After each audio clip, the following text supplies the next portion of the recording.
सबके शासनकर्ता प्रभु हैं, इन प्रभु का आश्रय ले लो, बेपरवाह हो जाओ। पर आप आश्रय नहीं ले पाते, इसलिए बेपरवाह नहीं हो पा रहे।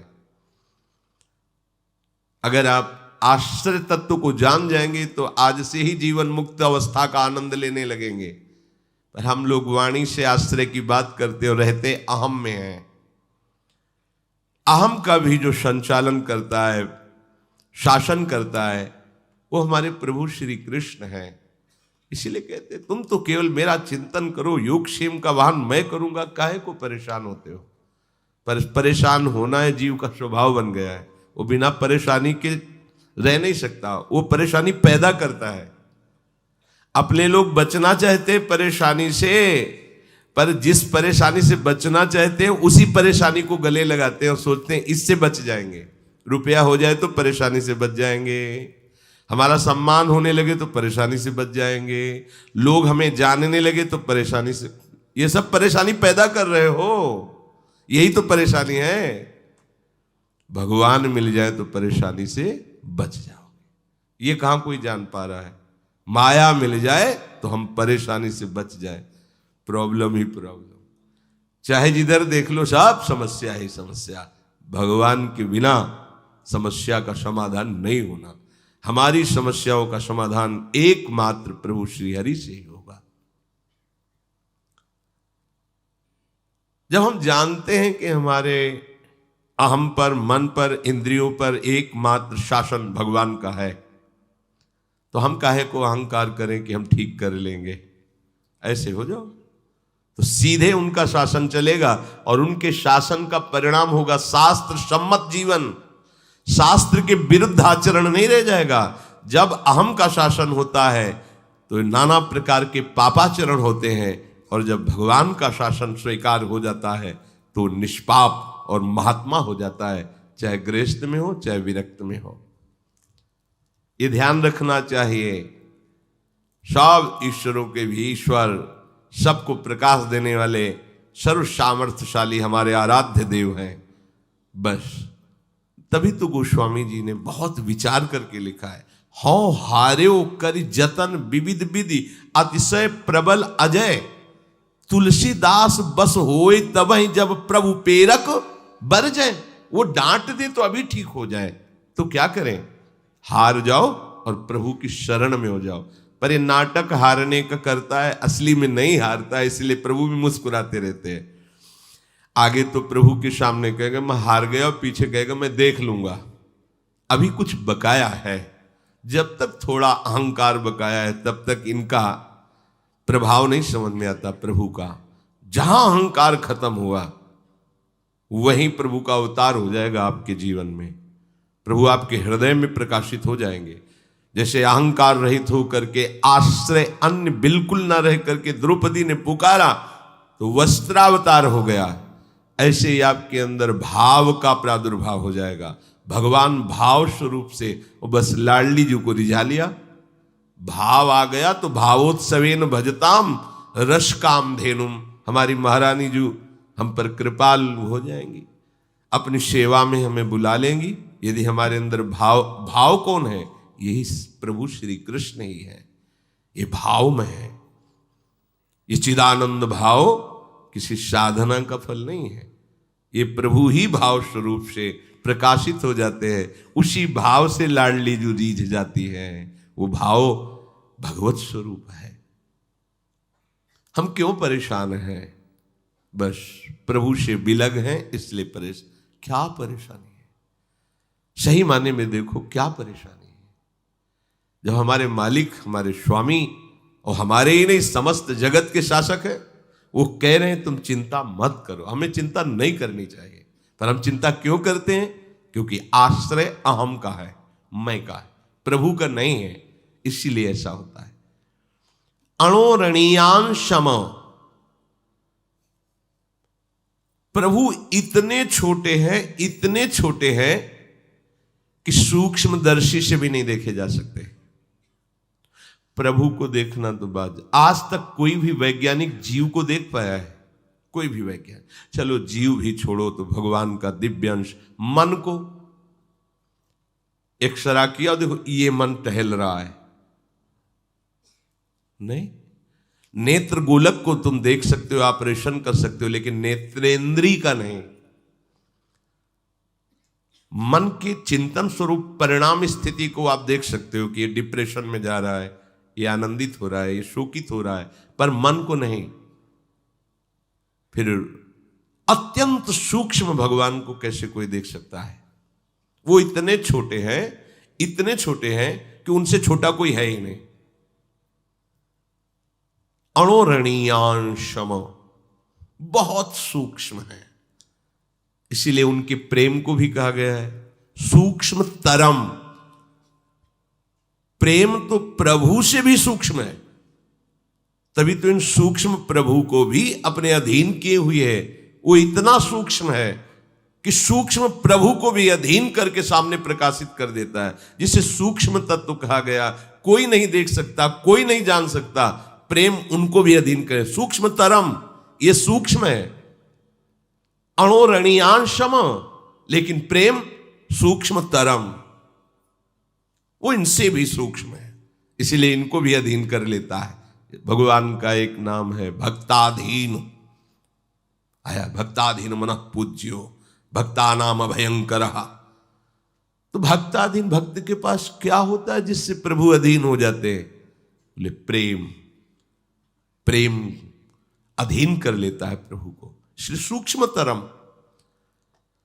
जो परमाणु कहा जाता है वो भी थोड़ा बड़ा है, उससे भी करोड़ों गुना छोटे सूक्ष्म प्रभु है। सूक्ष्म से, उनसे सूक्ष्म कोई है ही नहीं।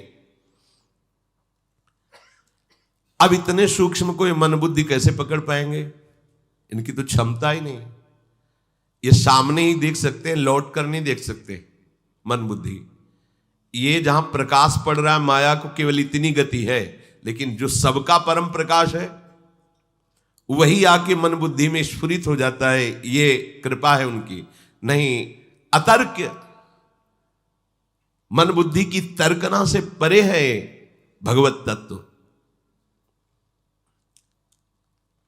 मन बुद्धि तो प्रकृति के कार्य को देख सकते हैं, पर प्रकृति को नहीं पकड़ सकते। तो परमात्मा को कैसे पकड़ सकते हैं?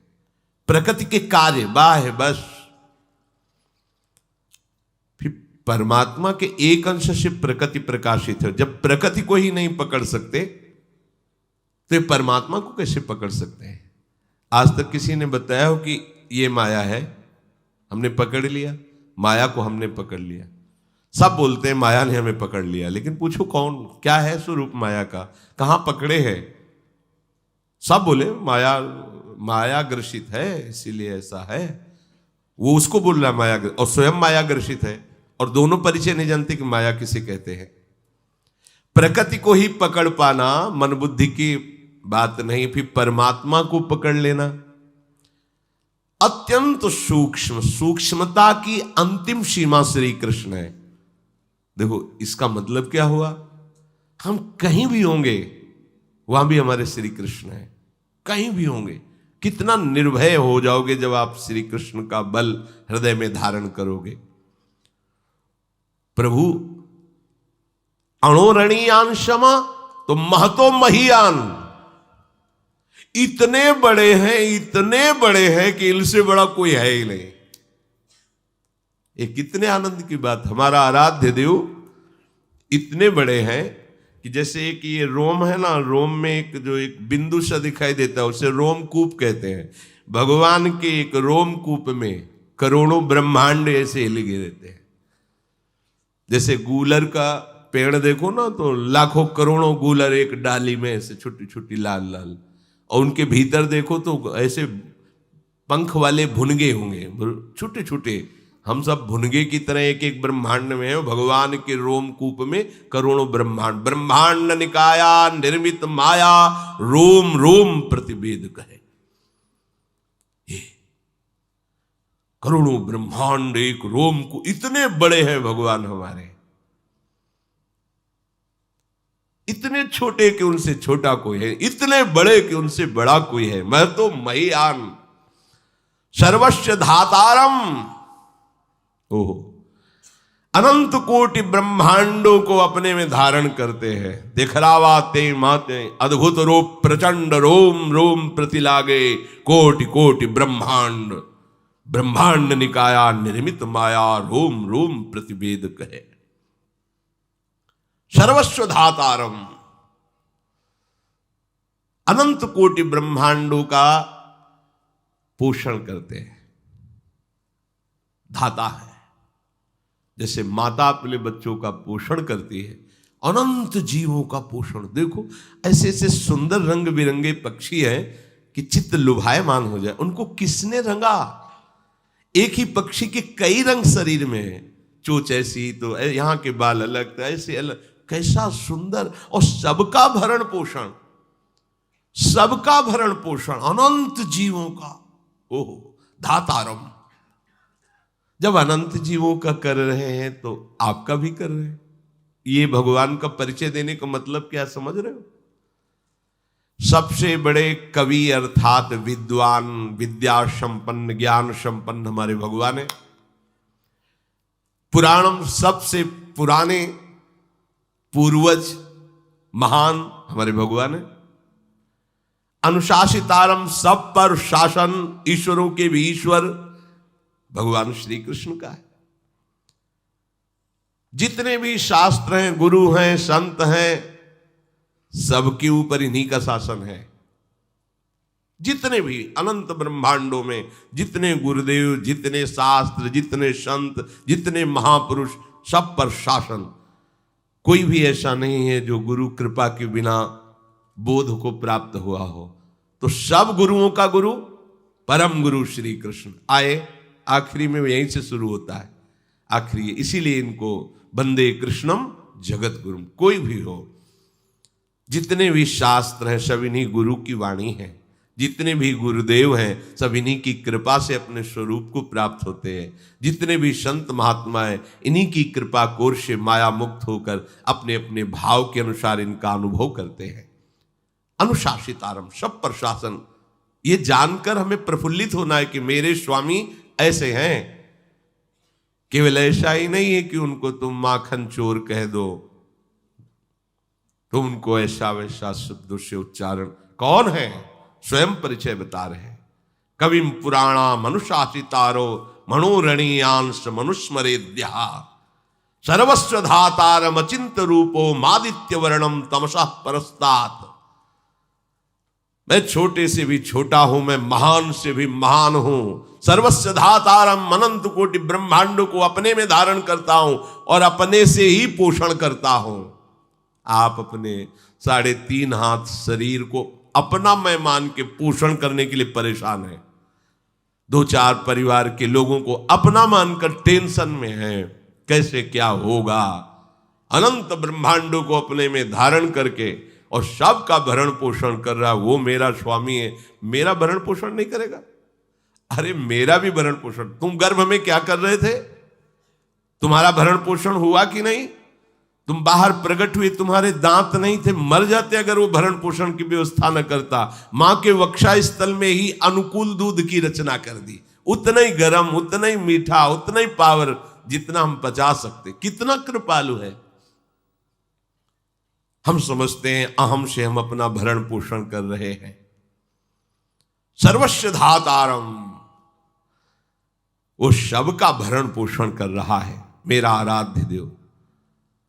सबको जो भी स्फूर्ति मिल रही, सबको, चाहे पापी हो चाहे पुण्यात्मा हो, वो केवल प्रभु से मिल रही, केवल श्री कृष्ण से मिल रही।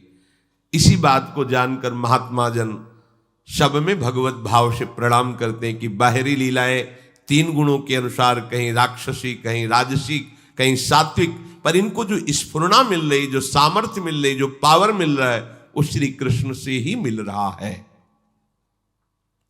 तमसा परस्तात।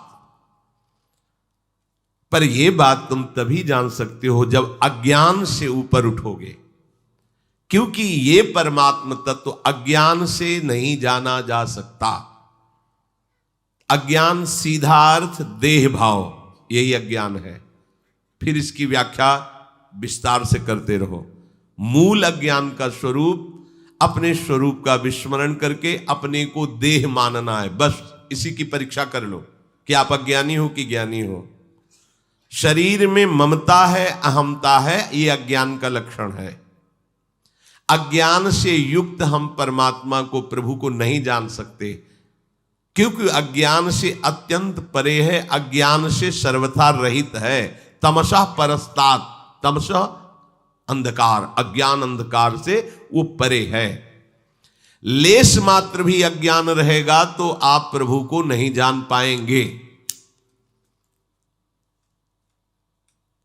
पूरा देहाभिमान, पूरी भोग वृत्तियां और ज्ञान विज्ञान का वर्णन प्रवचन कर सकते हैं, पर अनुभव नहीं हो सकता। जब तक देह भाव है तब तक ना शांत भाव है, न दास्य भाव है, न सख्य भाव है, न वात्सल्य भाव, न कांता भाव, न सहचरी भाव।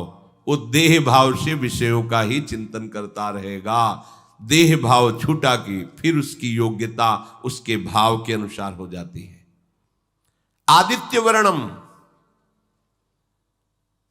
जैसे सूर्य उदय होने पर अंधकार नहीं रह जाता, ऐसे ही भगवान का आश्रय लेते ही जब ज्ञान का प्रकाश होता है तो अज्ञान अंधकार नष्ट हो जाता है। आदित्य वर्णम, सूर्य की अब उपमा दे रहे, जैसे सूर्य प्रकाशित हो तो ही काम बने अंधकार नाश का।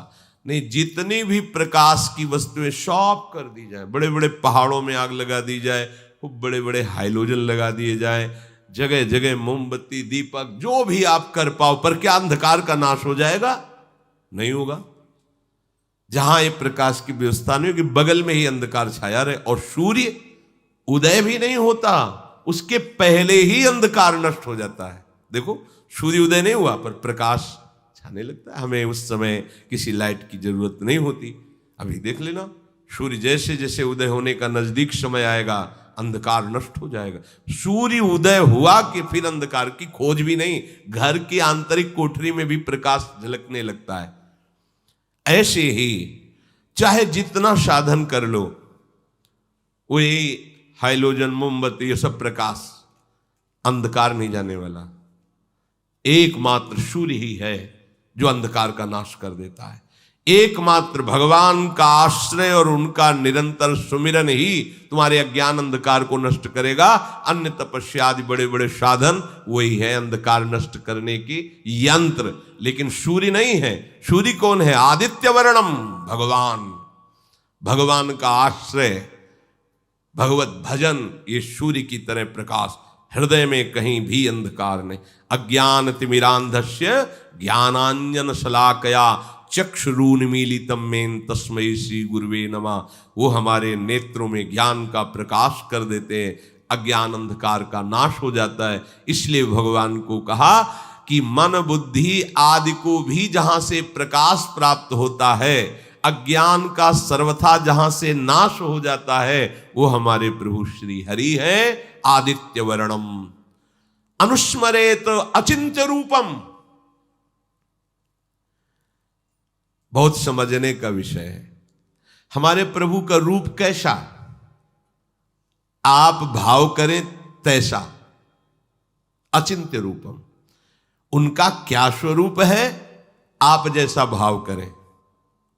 देखो, गोस्वामी जी इसी को सरल भाषा में कहते हैं, जाकी रही भावना जैसी, प्रभु मूर्ति देखी तीनु तैसी। प्रभु कैसे? बोले जैसी आपकी भावना वैसे ही आपको भगवत दर्शन होगा। वैसे तो अचिंत स्वरूपम, तुम्हारे चिंतन में आने वाला तत्व नहीं है श्री हरि। जैसी भावना आपकी, आप जैसी भावना से सत्य का आरोप कर लेंगे वैसे ही अनुभव आने लगेगा। ये भगवान का खेल है। जैसी भावना करेंगे आप, पत्नी भावना से तो भगवान मेरा पत्नी बना हुआ है पक्का 100%, 99 नहीं। आप पुत्र भाव, वही पुत्र बना हुआ है मेरा हरि ही, दूसरा नहीं, पक्का। जिस दिन तुम्हारे नेत्र खुलेंगे तो तुम देखोगे तो मैं भगवान में ही खेल रहा था, मैं भगवान में ही खेल रहा था, चूक गया।